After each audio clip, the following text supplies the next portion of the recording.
ராஜேஷ் பிரபுங்கிற ஒரு software engineer, சொந்த ஊர் மதுரை. அவர் வந்து ஒர்க் பண்ணுறது குஜராத்தில் ஜென்ரல் கம்பெனியில் இருக்கார். அவர் வந்து பொங்கலுக்காக ஊருக்கு வருவதற்கு ட்ரெயினில் வர்றாரு. அங்கே நாகர்கோயில் ட்ரெயினில் வந்து இறங்கி திருப்ப இன்னொரு ட்ரெயினில் மாறுறாரு. நாகர்கோயில் திருப்பதி மும்பை எக்ஸ்பிரஸ் அதுக்கு பேர். 13ஆம் தேதி காலையில் நாகர்கோயில் வந்துடுறாரு. நாகர்கோயிலிருந்து அந்த நாகர்கோயில் திருப்பதி எக்ஸ்பிரஸை பிடிச்சி மதுரைக்கு டிக்கெட் எடுக்கிறார். நாகர்கோயிலில் ஓப்பன் டிக்கெட் எடுக்கிறார். அப்போ வந்து ரிசர்வேஷன் கிடையாது அவர் எடுக்கிறப்போ. அதனால ஓப்பன் டிக்கெட்டை எடுத்துட்டு S10 கோச் அதுக்கு உள்ள போறார். ஓப்பன் டிக்கெட் எடுத்துட்டா அந்த டிடிகிட்ட சொன்ன உடனே அவர் பெர்த் இருந்ததுன்னா அலாட் பண்ணிடுவார். அந்த நம்பிக்கையில இந்த ராஜேஷ் பாபு என்ற அந்த சாஃப்ட்வேர் இன்ஜினியர் ஓப்பன் டிக்கெட் வாங்கிட்டு உள்ள போறார். ராஜேஷ் அப்படியே போயிட்டு தன்னுடைய காதலிட்ட செல்போன்ல பேசிட்டு இருக்காரு. மகிழ்ச்சியா பேசிட்டே இருக்கிறாரு. ட்ரெயின்ல ஏறி ஒரு 2 மணி நேரத்துல காலையில கரெக்டா 6:20க்கு அங்க 4 மணி 4:20க்கு கிளம்புறாங்க நாகர்கோயில். இங்க 6:20 2 மணி நேரத்துல இந்த சம்பவங்கள்லாம் நடக்குது. S10 to S9 Perth number 1 காலையிலேயே வந்து காதலிட்ட கிட்டத்தட்ட ஒரு 6 மணிக்கு பேசிட்டு இருக்காரு. அப்படி பேசிக்கிட்டு இருக்கிறப்போ திடுதிடுன்னு ஒரு 5 நபர்கள் உள்ள நுழைறாங்க. ஒருத்தன் வந்து கழுத்தை பிடிச்சி நெருக்கிறான், இன்னொருத்தன் வந்து கத்தி எடுத்து கழுத்துல குத்துறான், இன்னொருத்தன் காலை பிடிச்சிக்கிறான். இப்படி 5 நபர்கள் சேர்ந்து வந்து கத்தியில உடம்பெல்லாம் குத்தி இது வந்து ஒரே கதறல் அலறல் சத்தம்.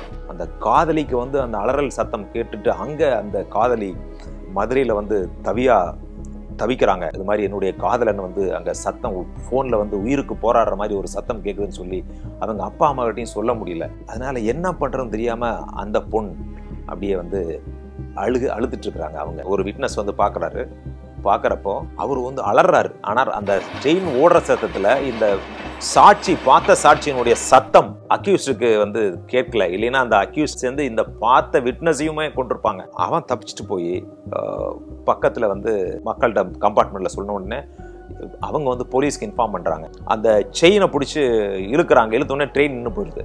கம்பார்ட்மெண்ட்லேயே வந்து போலீஸார் தூரமாக உட்கார்ந்துருக்காரு. உடனே அவர் வந்து உடனே ஓடி பார்க்குறப்போ அப்படியே துடிச்சிட்டு சாகிற நிலைமையில் இருக்கிறான். கொஞ்ச நேரத்தில் அப்படியே நின்றுது எந்த விதமானது இல்லாமல். அவர் போலீஸ்காரை வந்து ஓகே இது முடிஞ்சு போச்சு அப்படின்னுங்கிற முடிவு பண்ணிட்டு வெளியே வந்து பார்க்குறப்போ ஒருத்தன் வந்து ஓடுறான். பிளாட்ஃபார்மில் வந்து ஓடிட்டு இருக்கிறான். இவர் என்ன பண்ணுறாரு, இறங்கி ஓடுறாரு. அக்யூஸ் ஒருத்தன் ஓடி போயிடுறான். அப்புறம் வந்து இந்த S10 கம்பார்ட்மெண்ட்டில் விசாரிக்கிறாரு. சார் ஒன்றுமே தெரியாது, நாங்கள் இங்கே தான் இருந்தோம், இப்போ தான் எந்திரிச்சு அதாவது சத்தம் கேட்டுச்சு, நாங்கள் அங்கே இங்கேயும் பார்த்தோம், அது ஓடி போனது யாருன்னு தெரியாது அப்படின்னு சொல்லிடுறாங்க. இந்த கேஸை வந்து முதல்ல ரயில்வே போலீஸாரே விசாரணை பண்ணுறாங்க. விசாரணை பண்ணிட்டு அதில் வந்து சரியான ப்ராக்ரஸ் இல்லாத காரணத்தினால வந்து மறுபடியும் வந்து சிபிசிஐடிக்கு மாற்றப்படுகிறது. அப்போ தான் அந்த சிபிசிஐடி விசாரிக்கிறப்ப தான் இந்த விட்னஸ் வந்து ஒரு 5 நபர்கள் வந்து யாரோ இன்னொரு நபரை வந்து கத்தியில் குத்திக்கிட்டு இருந்ததாகவும் ஒரே சத்தம் கேட்டதாகவும் இவர் சொல்கிறார் இந்த விட்னஸ். இதுதான் வந்து மேஜர் பிரேக் த்ரூ. கிட்டத்தட்ட 1.5 வருடங்கள் கழித்து இதனுடைய முதல் துப்பு துளக்கிறது வந்து 2013 தான் முக்கியமான ஆதாரம் கிடைக்குது. சிபிசிஐடிலே வந்து முதல்ல ஒரு 6 மாசம் பண்ணிட்டு எந்த விதமான துப்புமே கிடைக்காதனால வேற ஒரு team of knowledgeable and expert, நீங்க சிபிசிஐடிக்குள்ளே நிறைய இருக்கும், அதுலேயே வந்து பெஸ்ட் ஆஃபீஸர்ஸை வந்து அவங்க போட்டு அதை விசாரிக்கிறாங்க. அப்பதான் வருது. அப்போ அவங்க வந்து சிஸ்டமேட்டிக்கா இன்வெஸ்டிகேஷன் பண்றாங்க. இவர் நாகர்கோயிலிருந்து திருநெல்வேலி வரையிலும் யார் அந்த S10 கம்பார்ட்மெண்ட்ல இருந்தாங்க, எத்தனை பேர் அங்க ஏறினாங்க, யார் டிடிஇ, எல்லா விவரத்தையும் லிஸ்ட் எடுக்கிறாங்க. ஒவ்வொன்றா 6:20 வரையிலும் அங்க நாகர்கோயில கிளம்பி வந்த 2 மணி நேரத்துல எத்தனை நபர்கள் இருந்தாங்க அப்படிங்கிற விவரங்கள்லாம் எடுக்கிறாங்க. இப்படி கொஞ்சம் கொஞ்சமா விவரங்கள் எடுக்க வர்றப்போ நிறைய துப்புகள் கிடைக்கின்றன. இந்த செல்போன் கால் டீடைல் ரெக்கார்ட்ஸ் எல்லாம் வச்சு பார்க்குறப்ப காதலியோட பேசிக்கிட்டு இருந்தது. காதலியை விசாரிக்கிறாங்க. அவங்க சொல்றாங்க, ஆமா ஒரு அலறல் சத்தம் கேட்டுச்சு, நான் என்ன பண்றதுன்னு தெரியல, நான் யார்கிட்டையுமே சொல்ல முடியல அப்படிங்கிறதையும் அவங்க சொல்றாங்க. லவ் ஆங்கிள் அதுலேயும் விசாரிச்சு பார்த்தாங்க. அடுத்து வந்து மணி டிஸ்பியூட் எதாவது இருக்குமான்னு பார்த்தாங்க.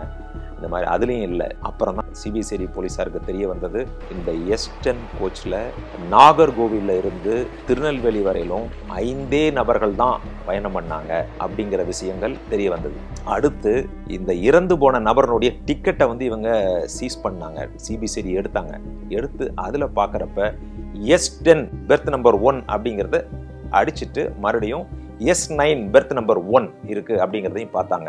சிபிசிஐடிக்கு கிடைத்த வந்து அந்த முக்கியமான அந்த ஒரு எவிடன்ஸ் என்னன்னா, அந்த டிடிஇ வந்து S10 பெர்த் நம்பர் 1 ஏன் வந்து மாற்றி S9க்கு வந்து கொடுத்தாரு பெர்த் நம்பர் 1 அப்படிங்கிறது தான்.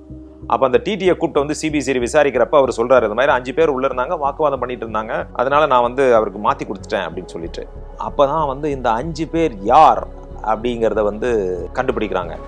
அந்த ஐ விட்னஸ் அவருடைய பெயர் வந்து இதுவரையிலும் ரகசியமாக தான் வைக்கப்பட்டிருக்கு. அது வந்து விட்னஸ் ப்ரொடெக்ஷன் முக்கியம். இல்லைன்னா அந்த நாளைக்கு வந்து சாட்சி சொல்றவனையும் வந்து போட்டு தள்ளிடும் அப்படிங்கிற பயத்தில் சாட்சி வந்து பயப்பட்டதுனால அவருடைய பெயர் ஊர் எல்லாமே சொல்லலை. அந்த விட்னஸும் வந்து அடையாளங்கள்லாம் சொல்றாரு. அதை வச்சு போலீஸ் விசாரிக்கிறப்போ 5 பேரும் பக்கத்து ஊர் அப்படிங்கிறது தெரிஞ்சு போச்சு. அது எங்க திருநெல்வேலிக்கு பக்கத்தில் இருக்கிறவங்கட்டு. அவங்க என்ன பண்ணியிருக்காங்க, திருப்பதிக்கு போயிருக்காங்க.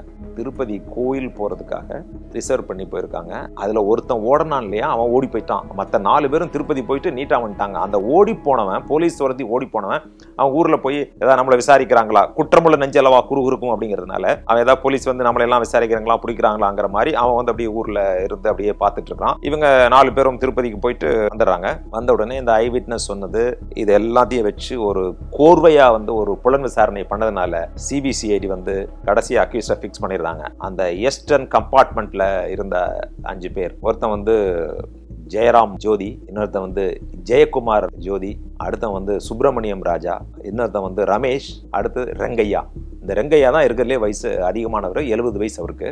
2 பேர் அண்ணன் தம்பிக்கு 2 பேர் இருக்கிறாங்க. இவங்கெல்லாம் உறவினர்கள், குடும்பத்தோட திருப்பதி போகணும்னு போறாங்க. அவங்ககிட்ட கூப்பிட்டு விசாரிச்சா காரணம், நீ வந்து ஒரு முன்பின் தெரியாத ஒரு நபரை வந்து நீ எதுக்காக கொலை செய்தேன்னு கேட்குறப்போ அவன் சொல்றான், சார் எங்க கம்பார்ட்மெண்ட்ல வந்தாங்க, எங்களோட வந்து எதிர்த்து பேசினாங்க. நாங்க 5 பேர் இருக்கிறோம், நாங்க குடும்பத்தோட இருக்கிறோம், எப்படி எவ்வளவு தைரியம் இருந்தா வந்து எங்களெல்லாம் வந்து எதிர்த்து பேச முடியும், ஆர்கியூ பண்றான், விவாதம் பண்றான், வாக்குவாதம் பண்றான்.